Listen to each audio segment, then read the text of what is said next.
शांति आदरणीय नितिन भाई जी, जो माउंट आबू से विशेष तौर पर परमपिता परमात्मा ईश्वरीय प्रभु का ज्ञान देने के लिए कुछ ऐसी बातें हमारे समक्ष सुनाने के लिए यहाँ उपस्थित हुए हैं। मैं उनका बहुत आभारी हूँ और उनका हृदय से धन्यवाद करता हूँ। और जहाँ की ब्रह्मा कुमारी ईश्वरीय विश्वविद्यालय इस सेंटर की इंचार्ज नीति बहन, जो बहुत वर्षों से अपने जीवन को प्रभु के समक्ष समर्पण कर दिया है और ईश्वरीय सेवा में जहाँ पर आपके शाहबाद में उपस्थित हैं और आप लोगों के सहयोग से प्यार से इतना भव्य सुंदर सेंटर आश्रम जहाँ स्थापित किया है, मैं बहुत बहुत शाहबाद निवासियों का भी बहुत धन्यवाद करता हूँ, क्योंकि परमात्मा का हर कार्य आप लोगों के सहयोग से ही चलता है। आदरणीय शिवानी बहन जी, जो अम्बाला सिटी कंचघर में हमारा जो सेंटर है उसकी संचालिका हैं और बहुत ही मधुर भाषी हैं और बहुत प्यार से उस सेंटर को चला रही हैं। नीरजा बहन जी, जो हमारी नीति बहन की सहयोगी बनकर जहाँ सेवा कर रही हैं, मैं इन देवियों को नमन करता हूँ और परमपिता परमात्मा से यही प्रार्थना करता हूँ कि ऐसे ही ईश्वरीय ज्ञान की ये वर्षा करते रहें।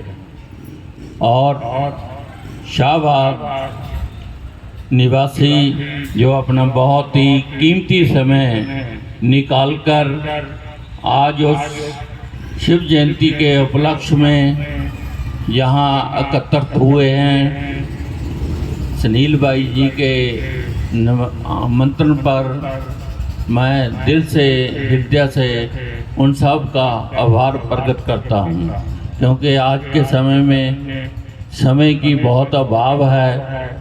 हर व्यक्ति अपने व्यवसाय में बहुत व्यस्त रहता है, पर फिर भी कुछ पल हमें परमात्मा के लिए निकालने चाहिए। ये भी एक अमूल्य कमाई है। जैसे बहन जी ने बताया है कि मैं 95 से इस ईश्वरीय विश्वविद्यालय के संपर्क में आया हूँ और तब से ज्ञान में चल रहा हूँ। भाइयों और बहनों, हर व्यक्ति किसी न किसी धार्मिक आस्था से, धार्मिक संस्था से जुड़ा होता है और जुड़े हैं, हम भी थे। जहाँ हमारे पेरेंट्स, हमारा परिवार चलता था, हम भी वहीं जाते थे। एक प्रक्रिया है जो चलती रहती है। हमें इस ब्रह्मा कुमारी ईश्वरीय विश्वविद्यालय के लिए किसी भाई ने प्रेरित किया, कहा कि हमारे हेड ऑफिस माउंट आबू आप जाओ, मगर हर व्यक्ति कतराता है जाने से। उनकी एक भावना बनी होती है कि हम जहाँ जा रहे हैं ठीक है, हम संतुष्ट हैं, हम नए किसी धर्म में, नई किसी संस्था में ज्वाइन नहीं करना चाहते। पर वो भाई हमारे काफ़ी पीछे पड़े रहा। हम तब प्रेस में थे, अखबार के साथ संबंधित थे, तो इनका सेमिनार संस्था के चलते रहते हैं। इनके 30-32 विंग्स बने हुए हैं, अलग पॉलिटिकल विंग और ये engineering wing, doctor wing, advocate wing, अलग अलग विंग होते हैं। तो हम उनके कहने से वहाँ चले गए भी। तो वहाँ जाकर हमें ऐसा आभास हुआ कि जो हम आम तौर पर धार्मिक संस्था या गुरु आते हैं या महात्मा आते हैं, उनके प्रवचन सुनते हैं और आम तौर पे देखा यह जाता है कि हर व्यक्ति अपनी महिमा करता है, अपने स्थान की महिमा करता है और यही कहते हैं आप पाओ, आपका भाग्य बन जाएगा, आप ये ऐसे हो जाओगे, सब प्राप्ति हो जाएगी। ऐसी बातें हम सुनते आए थे। मगर भाई और बहनों, जब हम गए, हमें कोई एक तो वहाँ कोई मत्था टेकने वाली प्रक्रिया नहीं ब्रह्मा कुमारी संस्था में आई। भाई कोई गुरु बैठा है या दादी बैठी है, उसको हमने मत्था टेकना है, हार चढ़ाने हैं और पैसे चढ़ाने हैं, ऐसी कोई बात नहीं हमें नजर आई। हमें वो बातें मिली जो हमें जीवन के लिए चाहिए और हम मांगते भी रहते हैं, भगवान से भी प्रार्थना करते हैं, धार्मिक स्थानों में भी जाके बातें कर यही प्रार्थना करते हैं कि हमें सुख, शांति, सुविधा, धन दौलत, जो भी किसी की इच्छा होती है वो हम मांगते हैं। मगर वहाँ भाई और बहनों, हमें ऐसी कोई भी बात नहीं दिखी। हमें वो ज्ञान की बातें मिली, ज्ञान की जिसकी हमें तलाश है वो बातें मिली है हमें। और तब से हम इस ब्रह्मा कुमारी, हम एडवोकेट हैं, हम किसी के प्रलोभन में नहीं आते। हम निचोड़ निकालते हैं बात का, देखते हैं क्या सच है क्या झूठ है, जहाँ इसमें कोई लालसा तो नहीं छुपी हुई, कोई बात तो नहीं छुपी हुई, जहाँ हमें कहीं गलत रास्ते पे, गलत मार्ग पे तो नहीं चला रहे। मगर आज तक हमें ऐसी कोई भी बात नहीं इस संस्था के अंदर मिली कि जिससे हम अपने रास्ते से भटक जाएं। हमें मेरी, जैसे बताया बहन जी ने, मेरी मैडम भी गवर्नमेंट सर्विस से रिटायर हुए हैं। उनका भी यही था, जब हम माउंट आबू उनको कहा भी चलो, वो कहते चली तो जाती हूँ, मगर जहाँ मैं जाती हूँ वहीं जाऊँगी। कल को मुझे कहो जी तुम ब्रह्मा कुमारी में जाओ, मैं नहीं जाऊँगी। मैंने उनको कहा, मैं कहा ऐसी कोई बात नहीं, ना हम आपको कहें, आप एक बार चलो। तो वहाँ 2-3 बार हम गए, हेड ऑफिस में वो भी गए। ये ज्ञान है, ज्ञान, ये कोई धर्म नहीं है। मैं एक बात बताऊं, ब्रह्मा कुमारी कोई धर्म नहीं है, बिल्कुल। इसका नाम ही ऐसा है, ब्रह्मा कुमारी ईश्वरीय विश्वविद्यालय। स्टडी है, स्टडी। हमें जीवन के लिए स्कूल कॉलेजों में जाते हैं तो हम डॉक्टर बने, इंजीनियर बने, अपना लाइफ बने, इस शरीर के निर्वाह के लिए हम कमाई करें, अच्छी जॉब करें, अच्छा धंधा करें। तो दूसरा हमारा जीवन का एक पार्ट ये भी है कि हमने अच्छे कर्मों की कमाई भी करनी है। शरीर के लिए तो कमाते हैं, सारी उम्र कोठियाँ, कारां, बंगले, पता नहीं क्या क्या लेते हैं, मगर ये नहीं सोचते जब इस शरीर को छोड़ के जाना है तब क्या कमाई है, हमने अपने जीवन के लिए क्या जोड़ा है। कहते हैं ना, धर्म राय जब लेखा मांगे क्या मुख लेके जाएगा, तेरे कर्म दे होंगे नवेड़े, जात किसे कुछ नहीं।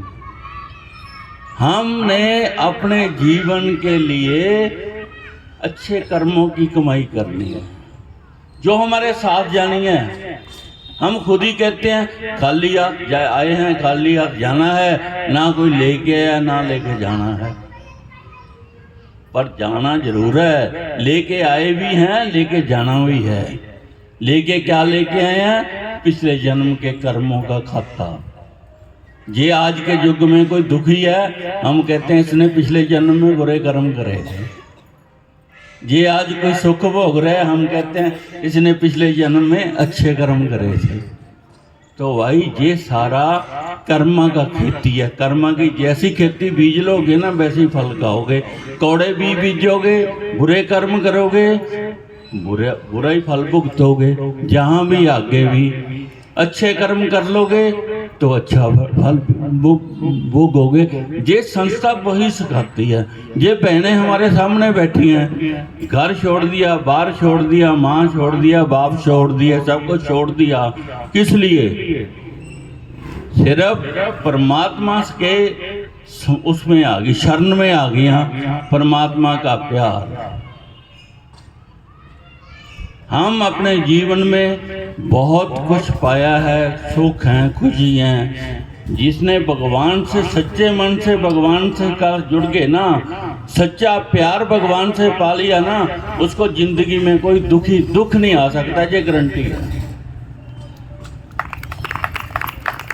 मगर हम क्या करते हैं, भगवान कहता मेरे से जुड़ना सच्चे, कंडीशनल नहीं। जैसे हम करते हैं, हे भगवान मेरा ये काम कर दे, मैं प्रसाद बांटूं, मैं भोग बांटूं, मैं पाठ कराऊं, मैं ये कराऊं, मेरा बच्चा हो जाए, मेरा ये हो जाए। वो कहते नो, ये तो स्वार्थ का प्यार है आपका। भगवान को स्वार्थ नहीं चाहिए, भगवान को चाहिए सच्चा प्यार। ये हमने भगवान के साथ जुड़ना है। हम कहते हैं तुम मात पिता हम बालक तेरे, तुम्हारी कृपा से सुगणे रे। उसकी कृपा कैसे होगी आपके ऊपर? ये सच्चाई सफाई से जुड़ोगे, उसको सच्चाई सफाई से याद करोगे, तब उसकी कृपा बरसेगी। ऐसे नहीं बरसती। सारा दिन तो हम भूले रहते हैं, जब कोई मुसीबत आती है फिर भगवान को याद कर लेते हैं। वो कहता है नहीं, ऐसा प्यार नहीं चाहिए मेरे। फिर हम किस्मत को कोसते रहते हैं। मेरी किस्मत, भगवान ने मेरी किस्मत में लिख दिया। भगवान कहता मैं तो किसी की किस्मत नहीं लिखता, आप मेरे बच्चे हो। ये मैं कलम आपको दे दूं, आप अपने बच्चों का भाग्य गलत लिखोगे? बता दो, लोगों को नहीं बताओगे, लिखोगे? मैं एक माँ बाप को दे देता हूँ, ये अपने बच्चों का भाग्य लिखोगे, लिखोगे गलत? तो भगवान क्यों लिखेगा? वो कहता कर्मों, ये किस्मत की जो बात है ना, ये लिखने भाग्य लिखने की कलम मैंने आपको दे रखी है। आप लिखते हो अपना भाग्य। कैसे लिखते हो? जैसे कर्म करते हो, वो अपना भाग्य ही लिख रहे हो। भगवान नहीं किसी का भाग्य लिखता भाई। हर वक्त भगवान को याद करो। वो कहते हैं ना, तू कर्मानु श्रेष्ठ बना ला, कर्मानु श्रेष्ठ बना ला, किस्मत तेरी दासी बन जूगी। अपनी सोच नू पवित्र कर ले, तेरे घर विच ही मथुरा और काशी बन जूगी। ये हमारे पे डिपेंड करता है, भगवान कुछ नहीं करता भाई। भगवान हमारा पिता है, अच्छा कर देगा, बुरा नहीं कभी भी भगवान करता। भगवान कहता मैंने आपको इस संसार में भेजा ना, 2 काउंट खिलाने हैं आपने, 2। एक तो हम मरने तक भरते रहते हैं बैंक में पैसों का, वो तो नहीं कर देखते रहते हैं कितने पैसे जमा हो गए, कितना बन गया, कितना बन गया। मगर एक आत्मा का अकाउंट है। आत्मा क्या लेके जाएगी? ये धन दौलत कोठी करने लेके जाएगी आपकी। अच्छे कर्म, वो खाता जब भी जमा करो, वो खाता भी बनाओ। देखो कि मैंने जीवन में कितने अच्छे कर्म करता हूँ। दुआएं लो, किसी को दुखी ना करो, किसी का बुरा सोचो ना, दुआएं लो। दुआएं कहते हैं ना, दवाई का काम कर जाती है। भला करो किसी का होता है, बुरा ना सोचो ना करो। ये जिंदगी में सुखी रहना है। किसी ने ठीक कहा है, जादां दे विच शिव नूं तू वसाला बंदिया। जादां दे विच शिव नूं तू वसाला बंदिया। जो हम बेले सोचते रहते हैं ना, वो क्या हो गया, फलाने ने क्या करता, दिमके ने क्या कर दिया, वही टाइम भगवान को याद कर लो। जब भी समय मिलता ना, बजाय उसको फजूल गंवाने के, भगवान को याद करो। कमाई है आपकी। भगवान ये नहीं करता भी वहाँ जाओ तब मैं मिलूंगा, नहीं। भगवान आपके घर में बैठा है, आपके मन में बैठा है। सिर्फ उसको जागृत करने की जरूरत है। जातां दे विच शिव नूं तू विसाला बंदिया, परमानंद नूं तू पाला बंदिया। ज्ञान योग दी दीप जला के इस मन दे अंधकार नूं तू ਮਟਾਲਾ ਬੰਦਾ ਮਨ ਦੇ ਅੰਦਰ ਅੰਧਕਾਰ ਮਟਾਣਾ। परम पिता दी सच्ची बाणी सुन के, परम पिता दी सच्ची बाणी सुन के उस परम पिता नूं तू पाला बंदिया, यादां दे विच शिव नूं तू बसाला बंदिया। याद कर लो बस, कुछ नहीं करना। हम फ्री की कमाई नहीं कर सकते। भगवान नूं याद करना क्या मुश्किल है, और करके तो देखो, प्रभु नाल प्यार पाके तो देखो। फिर देखो जिस समस्या के लिए हम भटकते हैं वो पूरियां होतियां या नहीं होतियां। हमें तो कोई भाई कमी नहीं है, हमारी तो हर आशा हम सोचते हैं भगवान पूरी करता है। परिवार में भी खुश, सब कुछ खुश, कोई दिक्कत नहीं हमें किसी तरह की भी। तो हम तो बहुत भाई यही प्रार्थना करेंगे कि दुआओं का खाता जमा करो, भगवान को उसका शुक्रिया अदा करो। ये ना कहो मैंने कर दिया, मेरा दिमाग, मेरी अकल ना। कर्ण करावन आप स्वामी, मानस के नहीं कुछ हाथ। आदमी के हाथ में कुछ नहीं, वो करने वाला वही है परम पिता। जब आपकी जात सच्ची होगी ना, कहते हैं ना, नाव मरे ना ठागा जाए, जिनके राम बसे मन माहे। जे तुसी भगवान को अपने मन में बसा लिया ना वो बंदा मर सकता ना ठगया जा सकता है। तो फिर ऐसा प्यार पाओ ना भाई, भगवान से ऐसा प्यार पाओ आप। एक को सिमरिए नानका, उसको एक को सिमर लो बस, कुछ नहीं चाहिए। निज दिन माया कारणे प्राणी डोलत नीत। हम माया दे कारण काम क्रोध लोभ अहंकार के बस डोलते रहते हैं। कोटों में नानक कोई नरैन जाके चीत। करोड़ों में कोई है जिसके भगवान उसके मन में बैठा है। तो हम करोड़ों में जाओ भाई जी। तो हम तो बहुत खुशी हैं, इन बहनों का धन्यवाद करते हैं कि इनकी प्रेरणा से, ज्ञान से, क्योंकि ये कोई धर्म नहीं है, कई डरते हैं ब्रह्मा कुमारी नहीं धर्म है, धर्म कोई नहीं, ये पाठशाला है। ज्ञान मिलता जहाँ हमारे जीवन को हम सुखी बना सकते हैं, घर बैठे ही परमात्मा को हम पा सकते हैं। कहीं नहीं जाना है, ना आत्मा कुछ लेके आई है ना लेके जाना है। सच्चे कर्मा दी तू कर कमाई कर ले, जे परम पिता परमात्मा नू पाना है। ओम शांति।